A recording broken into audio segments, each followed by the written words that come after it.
Hello viewers, welcome back to my channel. Today's topic about cell function in hematology. First, there is a neutrophils. Neutrophils serve mostly to defend against bacteria.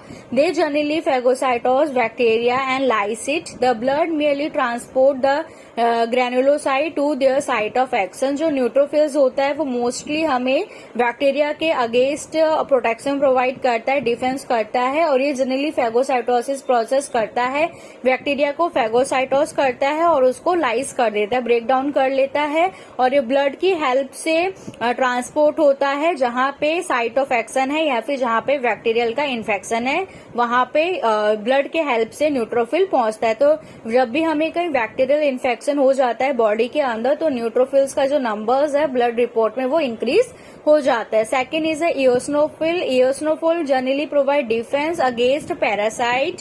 जब हमें parasite का infection हो जाता है, एस्केरियोसिस का या फिर टैबवर्म्स, कोई भी पैरासाइट का इन्फेक्शन हो जाता है तो इओसिनोफिल्स के जो नंबर्स है वो इंक्रीज हो जाते हैं। They have a direct cytotoxic action. उसका डायरेक्ट साइटोटॉक्सिक एक्शन होता है पैरासाइट के एग्स पे और लार्वा पे, जिससे जो पैरासाइट है वो किल हो जाता है due to the eosinophil cells की वजह से। And they also play very important role in shock reaction. जब भी एंटीहिस्टामाइन या हमको हाइपर सेंसिटिविटी या ऑटो इम्यून डिसऑर्डर जब भी हो जाता है तो भी इओसिनोफिल्स के नंबर्स इंक्रीज हो जाते हैं। Third is a basophil. Basophil their tissue bound, tissue के साथ बाउंड होकर ये मास्ट सेल बनाती है और ये मास्ट सेल्स हमारे सर्कुलेट करती है ब्लड में and the release of a hormones और सब्सटेंस रिलीज करती है हमारी ब्लड के अंदर।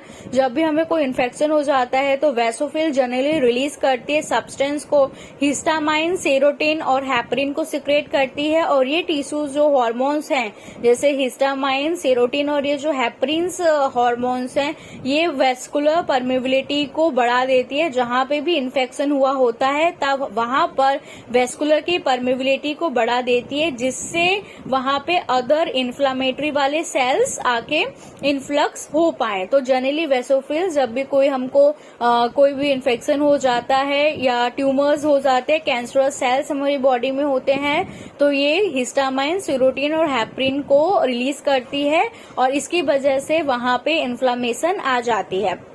Fourth is a monocyte. Monocyte defence against bacteria, fungus, virus और फॉरेन बॉडीज के अगेंस्ट ये डिफेंस हमें प्रोवाइड करता है और इसका भी फैगोसाइटोसिस प्रोसेस होता है। ठीक है। Outside the blood stream, monocyte blood stream के बाहर हिस्टोसिट बन जाता है और बॉडी कैविटी के एंडोथेलियम में मैक्रोफाज बन जाते हैं। तो मोनोसाइट मैक्रोफाज भी होते हैं जब मैच्योर हो जाते हैं या एंडोथेलियम बॉडी कैविटी में होते हैं तो वो मैक्रोफाज बोलते हैं हम उसको, और जब वो ब्लड स्ट्रीम्स में मूव कर रहे होते हैं तो इसको हिस्टोसाइट बोलते हैं।